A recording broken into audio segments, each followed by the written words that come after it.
I was davening with this tape for a few years.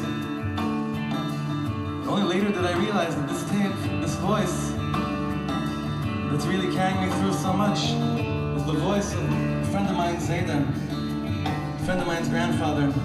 I want to dedicate this song, Leilui Nishmas, with Shmuel B'Tzalel Althaus.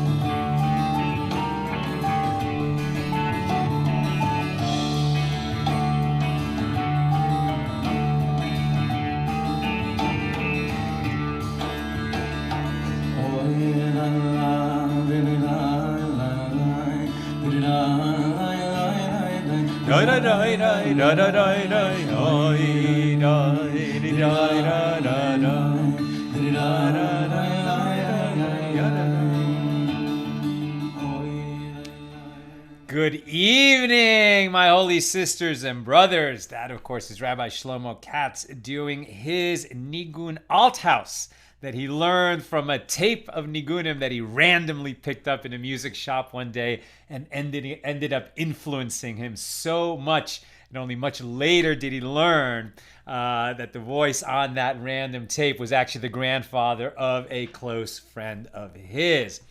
No accidents, as we all know. Let's light up the darkness. Who's with us as we gather to do some beautiful learning on a Sunday evening? Stephen in New Hampshire, John in Maine, Yehuda in Florence, South Carolina, Gwen in Michigan, Belle in Shelbyville, reporting that her daughter is doing better. Thanks for the prayers. Thank God. May we only hear good news, and may she have a refuah shlema, a complete healing. We say amen. Allison in North Carolina, Moishe Herskovitz says hi. Paul in the Great Northwest, Patrice in Utah, Christo in Lubbock, Nancy in North Carolina, Lucy in Minnesota, Paul in Chicago. Christo will watch this episode later tonight. In the morning. Have a great week, everyone. Maria in Bellingham, Washington. Renee in Indiana. Pamela in Brooklyn. Steve says, I love reading where everybody comes from. Everyone has a story. Amen. I agree with you. Paul in Minneapolis. Paula and Paula are saying amen. Renee says amen. Yosef in Lowell, Massachusetts thinks the subject sounds interesting. Lynn in North Texas, Gigi in British Columbia, and Neil in Virginia. Great to have you all with us. It's Elul. It's still daytime here in LA. Let's blow the shofar.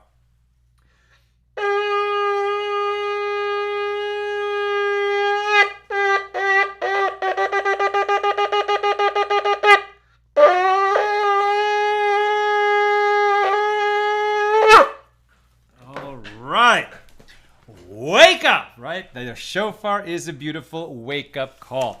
Today's class is sponsored by Scott Gregory.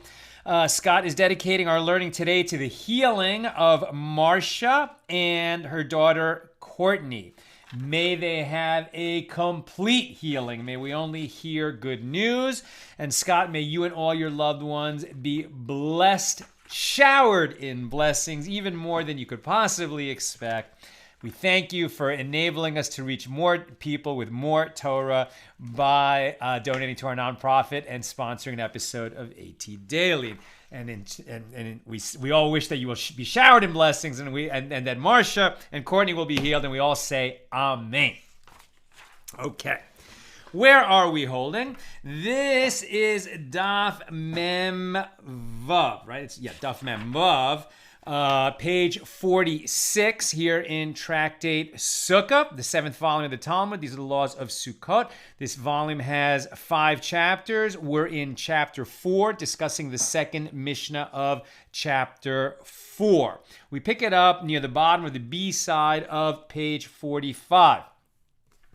Rav Yehuda said that Shmuel said the blessing over the mitzvah, the commandment of lulav, is recited 7 days, and the blessing over the mitzvah of sukkah is recited 1 day, right? So it's one thing to fulfill our obligation, to perform the mitzvah, and separately, we also have an obligation to say the bracha, to say the blessing when we perform that mitzvah.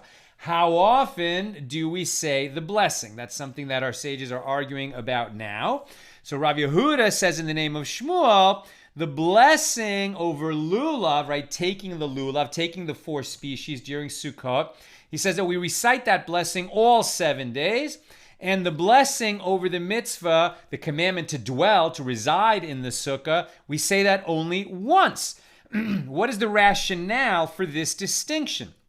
It is written explicitly in the Torah that the mitzvah to sit in the sukkah applies all 7 days, throughout the 7 days of Sukkot. And the Gemara explains, with regard to the lulav, where the nights are distinct from the days, because we don't take the lulav at night, we don't perform we don't fulfill our obligation to lift the 4 species, to take the 4 species. We don't do that at night. We only do that during the day. So the nights are distinguished from the day. Therefore, where am I? What is the rationale? So the Gemara explains the mitzvah of sukkah is a commandment by Torah law all 7 days of the festival. Therefore, a blessing is recited for the 7 days. In other words, you say the blessing once at the beginning, and it's good for the whole 7 days. However, the commandment of lulav, other than on the first day, is only a commandment by rabbinic law, as the sages instituted an ordinance to take the lulav for all 7. Wait a minute, I skipped a paragraph. I apologize. Okay, what is the rationale for the distinction according to Rav Yehuda in the name of Shmuel? The Gemara explains, with regard to the lulav, where the nights are distinct from the days, as the mitzvah of lulav is not in effect at night, so each day is a mitzvah in and of itself, and a separate blessing is recited over each mitzvah that you do when you take the lulav. However, with regard to the sukkah, where the nights are not distinct from the days, as the commandment of sukkah is in effect at night, just as it is in effect during the day, the legal status of all 7 days of the festival is like one long day. So according to Rav Yehuda in the name of Shmuel, you only have to say the blessing over residing in the sukkah at the beginning of the festival, and the blessing is going to be good for all 7 days. However, the lulav, you say it each day because each day is separate. This is not the halacha. This is not where the law came out. Rabba Bar Chana said that Rabbi Yochanan said the blessing over the mitzvah of sukkah is recited each of the 7 days, and the blessing over the mitzvah of lulav is only recited on 1 day. And what is the rationale for his distinction? And the Gemara explains, the mitzvah of sukkah is a mitzvah by Torah law all 7 days of the festival. It's explicitly written in the Torah, you shall reside in the sukkah all 7 days. Therefore, a blessing is recited on each of the 7 days. However, the mitzvah of lulav, other than on the first day, when it's explicitly written in the Torah, you shall take the 4 species on the first day of the festival. On the rest of the days, it is only a commandment by rabbinic law, as the sages instituted an ordinance to take the lulav for all 7 days to commemorate the practice in the temple. Right? They instituted that after the temple was destroyed. Therefore, it is enough to recite the blessing only on the first day, the day when it is a full-fledged Torah commandment. So according to this view of Rabbi Yochanan, you would only say the blessing to take the lulav on the first day of Sukkot, but you would say the blessing over residing in the sukkah on each of the 7 days. That is not the halacha. That is not the law that we follow today. When Ravin came from Eretz Yisrael, from the land of Israel, to Babylonia, to the Jewish community in Bavel, he said that Rabbi Yochanan said, one recites a blessing over both this, the mitzvah of sukkah, and over that, the mitzvah of lulav, all 7 days. That is the law. We say the blessing over taking the 4 species on every day of Sukkot, each of the 7 days, and we say the blessing over residing in the sukkah on each of the 7 days. Note that this is also reported in the name of Rabbi Yochanan. So somewhere an argument came up over what Rabbi Yochanan actually said, but this view is the law. And Rav Yosef said, take the statement of Rabba Bar Chana in your hand as all the Amoraim, the sages of the Talmud, who transmitted the statements of Rabbi Yochanan, hold in accordance with his opinion in matters related to Sukkah. The Gemara raises an objection based on a Baraisa.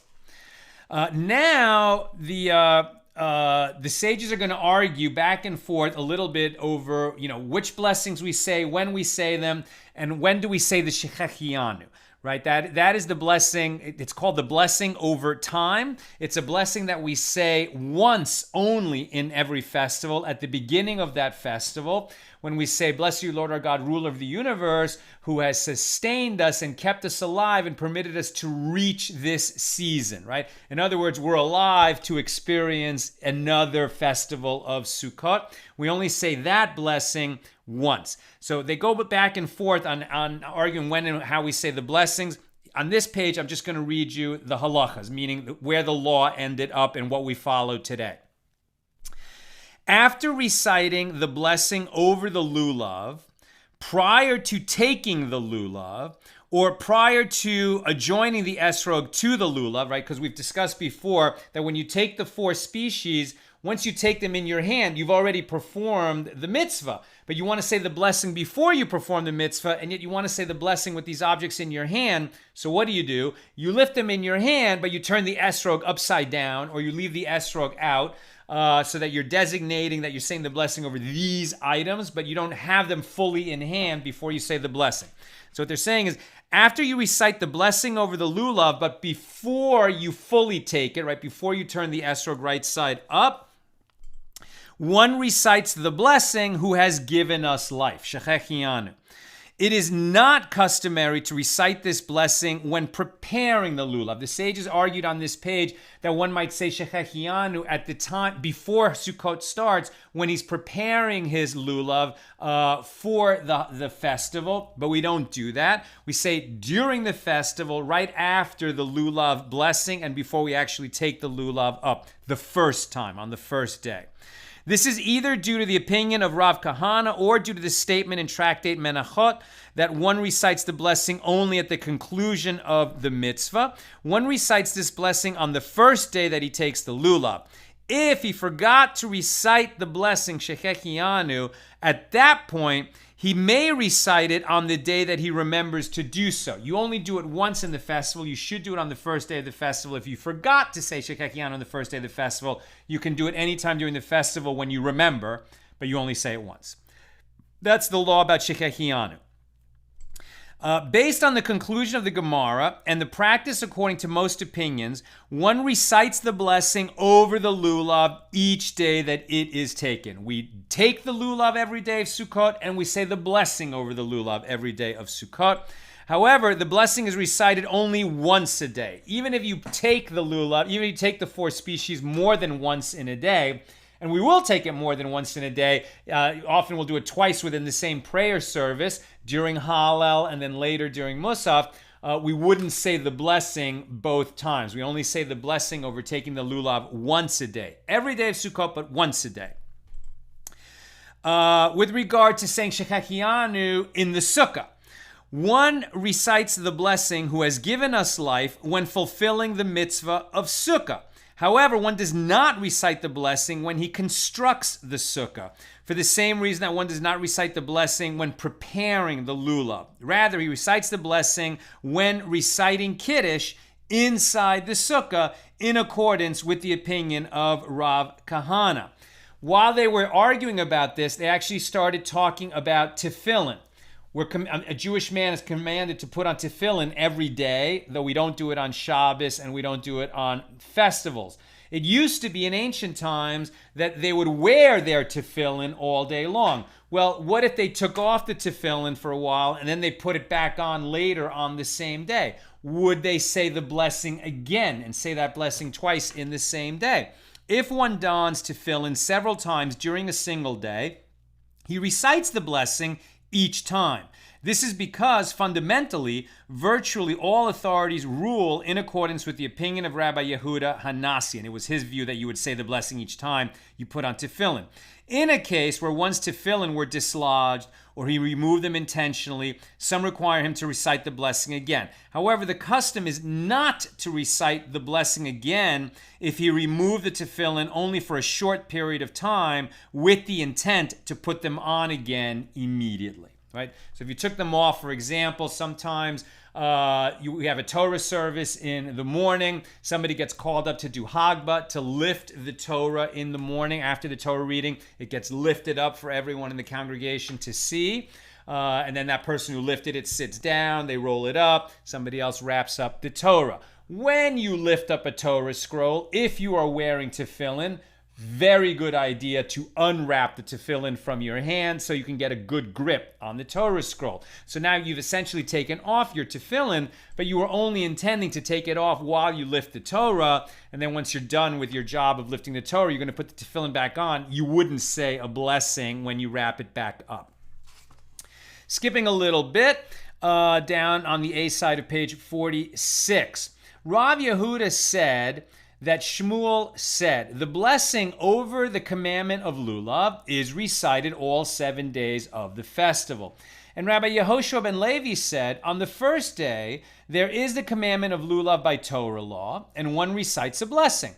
From that point onward, it is a mitzvah of the elders, meaning a rabbinic ordinance to commemorate the temple, and one is not required to recite a blessing. That is not the law. That was the opinion of Rav Yehuda in the name of Shmuel. Rabbi Yitzhak said, on each day of Sukkot, it is a mitzvah of the elders. The Gemara wonders, even on the first day, but don't we maintain that on the first day, the mitzvah of lulav is by Torah law? And the Gemara amends the citation, say that Rabbi Yitzhak said, on each day of Sukkot, except the first day. And the Gemara asks, well, if so, that opinion is the same as the opinion of Rabbi Yehoshua ben Levi. But they appear to disagree. And the Gemara answers, amend the citation and say, and likewise, Rabbi Yitzhak said, in agreement with Rabbi Yehoshua ben Levi. Now, what they're getting at here is that on the first day of Sukkot, it is a Torah commandment to take the lulav. And so we say the blessing, blessed are you, Lord our God, ruler of the universe, who has sanctified us with his commandments and commanded us to take the lulav. On the rest of the days of Sukkot, we take the lulav, but it is not by explicit Torah commandment. It is a rabbinic ordinance to commemorate the temple and the way that the lulav was taken in the temple every day. So it's not written in the temple, in the Torah, you shall take the lulav. It's a rabbinic commandment. We do it every day. The question is, do we say that same blessing? Blessed are you, Lord our God, ruler of the universe, who has sanctified us with his commandments and commanded us to take the lulav. Do we say that blessing? It's a question, right? Because it's the rabbis who commanded us. God didn't say in the Torah, take the lulav every other day of the festival. So do we say that blessing? The answer is yes, we say that blessing. Even though it's not explicitly written in the Torah, we do say the blessing, who sanctified us with his commandments and commanded us to take the lulav. Why do we say that blessing over a rabbinic ordinance? The Gemara notes, and Rav also held that the blessing over the mitzvah of lulav is recited all 7 days, and one recites the blessing even on the 6 days when the mitzvah is by rabbinic law. As Rabbi Hiya bar Ashi said that Rav said, one who lights a Hanukkah light must recite a blessing. And Rabbi Yirmiyah says one who sees a burning Hanukkah light must recite a blessing. What blessing does one recite? Rabbi Yehuda said on the first day of Hanukkah, the one who lights the lights recites 3 blessings. He says a blessing over lighting the lights, one over God who performed miracles for us, and the Shechechianu, that he enabled us to reach this Hanukkah this year. We're still alive and enjoying, being in this world. So we say Shechechianu. Now, the one who sees the burning lights, he recites 2 blessings. On the first day, Shechechianu, because he saw the light, and over God who performed miracles for us. After that, from then on, the rest of the 7 nights of Hanukkah, he would not say Shechechianu. One who only sees the lights could say a blessing. Blessed are you, Lord our God, who performed miracles for us at that time in this season, in that year, in those days at this season. But the one who lights each night of Hanukkah says, blessed are you, Lord our God, ruler of the universe, who sanctifies us with his commandments and commanded us to kindle the Hanukkah lights. Is the festival of Hanukkah in the Bible? No, it is not. It is a much later holiday, late in the Second Temple period. Did God say anything in the Torah about Hanukkah? Absolutely not. Why do we say, blessed are you, Lord our God, ruler of the universe, who sanctifies us with his commandments and commands us to kindle the Hanukkah lights? For the same reason that we say, who commanded us concerning the taking of the lulav on the sixth, after the first day, on the other 6 days of Sukkot. Same reasoning. What is the reason? The Gemara asks, and what is the first blessing that one recites? He recites, blessed, etc., who has made us holy through his mitzvahs and has commanded us to light the Hanukkah light. And the Gemara asks, and where did he command us? Where did God command us to light Hanukkah lights? The mitzvah of Hanukkah is not mentioned in the Torah. So how can one say that it was commanded to us by God? The Gemara answers. This is very important. Right here is the home address of this point, which really influences so much of Judaism and is right here on page 46 in Tractate Sukkah. The Gemara answers, the obligation to recite this blessing is derived from the verse at Deuteronomy 17:11, you shall not turn aside from the sentence which they shall declare unto you, not to the right nor to the left.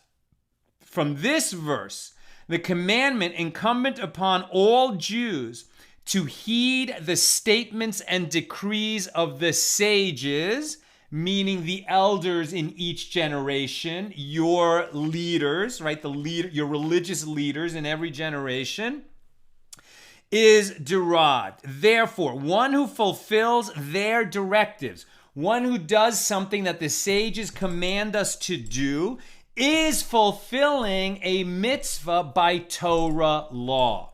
Rav Nachman Bar Yitzchak said that the mitzvah to heed the voice of the elders is derived from a different verse, Deuteronomy 32:7. Ask your father, and he will declare unto you your elders, and they will tell you. So, what we've seen is when we follow the law, when we perform a mitzvah that was ordained by the sages, we are following a Torah law, and that's why we make that bracha, that blessing, saying that God has sanctified us with his commandments and commanded us to do this. Why? Because he commanded us to follow the ordinances of the sages, of the elders, of the prophets. And when we do that, we are doing God's will. The Gemara asks, what blessing does he omit on the other days of Hanukkah? The Gemara answers, he omits the blessing of time, the Shechechianu, who has given us life, sustained us, and brought us to this time. The Gemara asks, and say that he omits the blessing of the miracle, who has performed miracles for us. Why does he do that every day? And the Gemara answers, the miracle is relevant on all of the days, whereas the blessing, who has given us life, is pertinent only to the first time that one performs the mitzvah each year. In any event, from the statement of Rav, it is clear that one recites a blessing over a rabbinic mitzvah, and therefore one recites the blessing over the lulav all 7 days. Rav Nachman Bar Yitzchak taught this halacha, this law, in the name of Rav explicitly, and it is unnecessary to infer Rav's opinion from statements in other areas of halacha. Rav said, on all 7 days, one recites the blessing over the mitzvah of lulav. That is the law. Just as on all 8 days of Hanukkah, one recites a blessing over kindling the Hanukkah lights. I'm coming to the end pretty soon, so get your questions and comments in. The sage is taught in a baraisa. One who establishes a sukkah for himself recites, blessed he who has given us life, sustained us, and brought us to this time, the Shechechianu blessing. the first time. When he enters to reside in the Sukkah, he recites, "Blessed are you, Lord our God, ruler of the universe, who has sanctified us with his mitzvahs and commanded us to reside in the Sukkah." If the Sukkah was already established and standing and it was not constructed for the sake of the mitzvah of Sukkah, then if he is able to introduce a novel element in the Sukkah for the sake of the mitzvah, he recites the blessing, "Who has given us life." And if not, then when he enters to reside in the Sukkah on the festival, he recites two blessings: "To reside in the Sukkah" and "Who has given us life." And Rav Ashi said, "I observe Rav Kahana, who recites all these blessings over the cup on which he recites Kiddush." So what they're saying is, for sure, we say the Shechechianu, the first night that we're in the Sukkah, we're having a meal in the Sukkah, so we're fulfilling the obligation to reside in the Sukkah by taking our meal there. We're going to make a Kiddush in the Sukkah that first night, so we're going to sanctify the day. Right now, we've just entered the festival of Sukkot. So we're going to say that blessing. We're going to say the blessing over residing in the Sukkah, and we're going to say the blessing Shechechianu, that we have lived to experience this Sukkot, right? Sukkot this year, for the first time this year. They started to make a distinction here. Well, what if the Sukkah wasn't built for the purpose of Sukkot? In other words, it was already there, right? And you didn't have to do anything special to have your Sukkah in place. It was already there from last year. We read earlier in our journey through this same tractate that is not ideal. You can fulfill your obligation in such a Sukkah, but you should rearrange the schach, the roofing. You should make some change so that it's clear that you're not just benefiting from a Sukkah that was already there, that you put in a little bit of effort so that, you could fulfill your obligation to reside in the Sukkah this year with a new Sukkah. Even if that Sukkah is totally there, you should make some kind of rearranging of the roof, some kind of significant rearranging so that you're fulfilling it with a new Sukkah, as it were. The sages taught, if one had several mitzvahs before him to fulfill, he recites, "Blessed are you, Lord our God, ruler of the universe, who has sanctified us with his mitzvahs and commanded us concerning the mitzvahs." It's like if you have several mitzvahs before you, you could just say one blessing over all the mitzvahs, according to this view of the sages. That is not the law. Rabbi Yehuda says, he recites a blessing over each and every one in and of itself. If you have different mitzvahs to do, you say a blessing over each of the mitzvahs. You don't do a catch-all bracha over all the mitzvahs. Rabbi Zera said, and some said that it was Rabbi Hanina bar Papa who said, the law is in accordance with the opinion of Rabbi Yehuda. And Rabbi Zera said, and some say that it was Rabbi Hanina bar Papa who said, what is the rationale for the opinion of Rabbi Yehuda? It is as it is written in Psalm 68, verse 20, "Blessed is the Lord day by day." And the question arises, is it so that one blesses him day by day and does not bless him at night? Rather, the verse comes to tell you, each and every day, give the Lord the blessings appropriate for that day. Here too, with regard to each and every matter, give him blessings appropriate to that matter and do not group the blessings together. And indeed, the law is one who has several mitzvahs to perform at the same time recites the blessing for each mitzvah separately and does not include them all in one catch-all blessing. This is in accordance with the opinion of Rabbi Yehuda. Apropos the law transmitted by this pair of Amoraim, the Gemara continues, Rabbi Zera said, and some say that it was Rabbi Hanina bar Papa who said, come and see that the attribute of flesh and blood is unlike the attribute of the Holy One. Blessed be he. The attribute of flesh and blood is that an empty vessel holds that which is placed within it, while a full vessel does not hold it, right? The attribute of people is that if you have a vessel before you, some kind of container, if it's empty, you can put stuff into it. If it's full, you can't put more stuff into it because it's already full.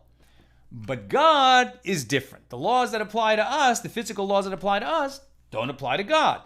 In what way?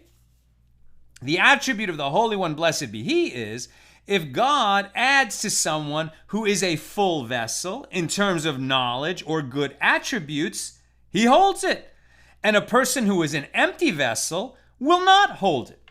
right? So the attribute is the way that God made us is that a person who is filled with wisdom and good deeds, if you give him an opportunity to learn more and to perform more good deeds, he could do it.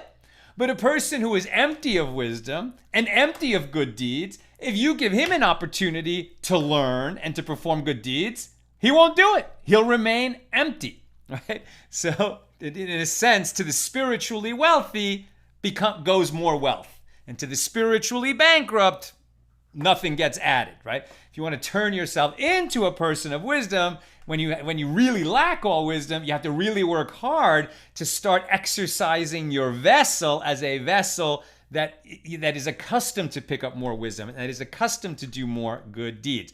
Most of us, 99.99999% of us, are all just in the middle. That's what the Balatanya teaches, the founder of Chabad. He teaches that all of us are, average people.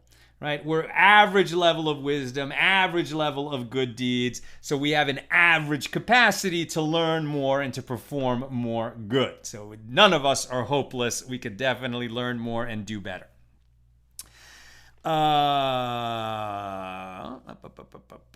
And this is alluded to by the verse where it is stated, and it shall come to pass, if you will hearken diligently unto the voice of the Lord your God, to observe to do all his commandments. That's Deuteronomy 28:1. And this verse is interpreted homiletically.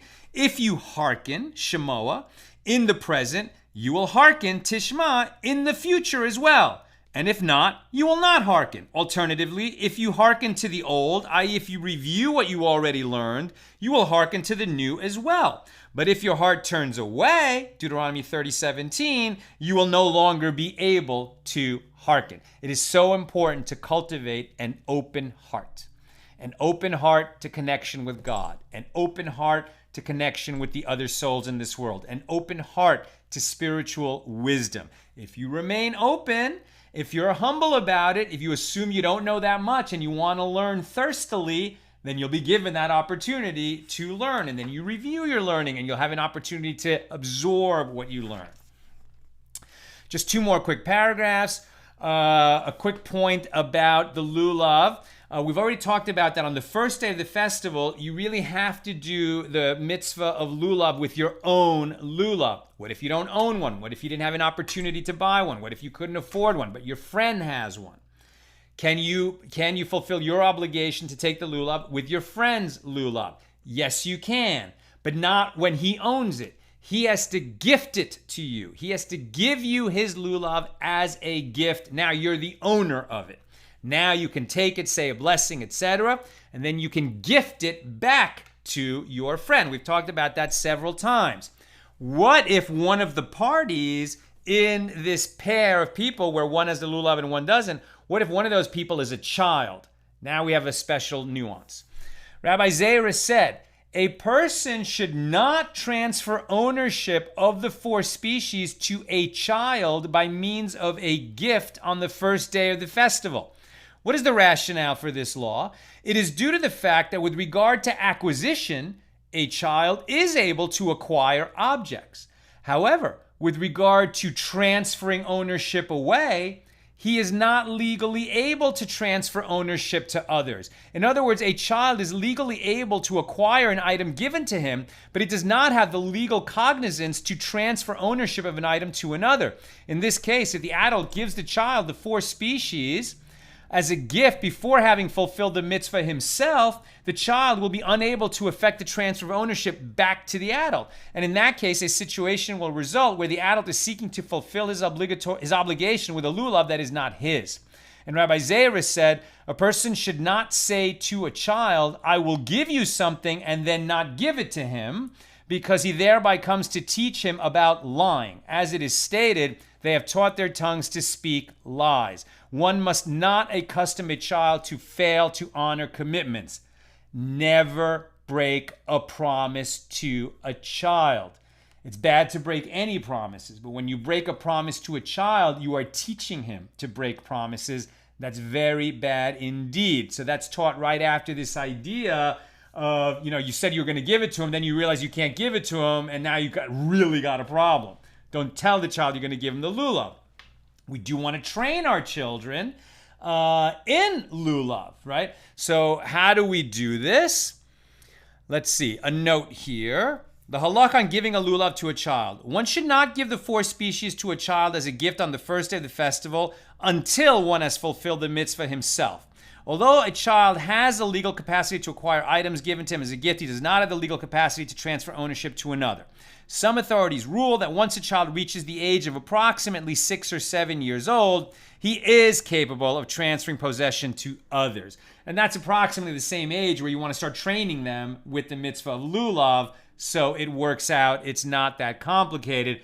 But what we really want to remember here is don't break promises to a child. Don't tell him you're going to give him something and then not give it, because you're training the child to break promises. That's what I've got today. Let us check comments and questions.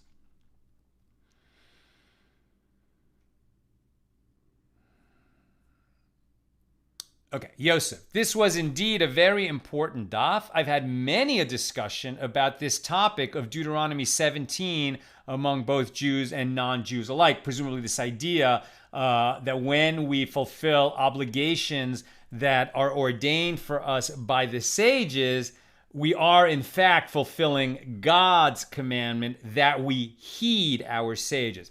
And if you think about it, it makes perfect sense, right? The Torah is very terse. It's not a long document. I mean, look at the U.S. Code of Law, right? It's vast, vast, vast, vast. The Constitution, much more brief. The Constitution lays out the guidelines, the basic laws that we have to follow, and it says within the Constitution, and you will follow the laws that Congress shall pass from time to time, that the president will sign into law, that could be challenged in the Supreme Court, by which the Supreme Court will, if they don't strike it down, then that's the law of the land. Likewise, there's many laws in the Torah that are the basic laws, but God said this Torah is not going to cover every situation from that Mount Sinai until the end of time. And so you must listen to the laws that your elders establish for you.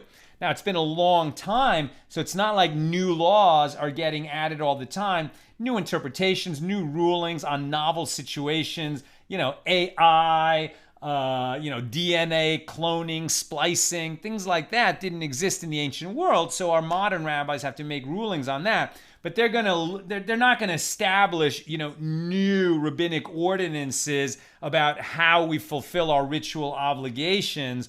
That's already, been set up for a long time. So it's not like these laws come into being willy-nilly, but where there's a need, our elders established it, and that is a law that is incumbent on us.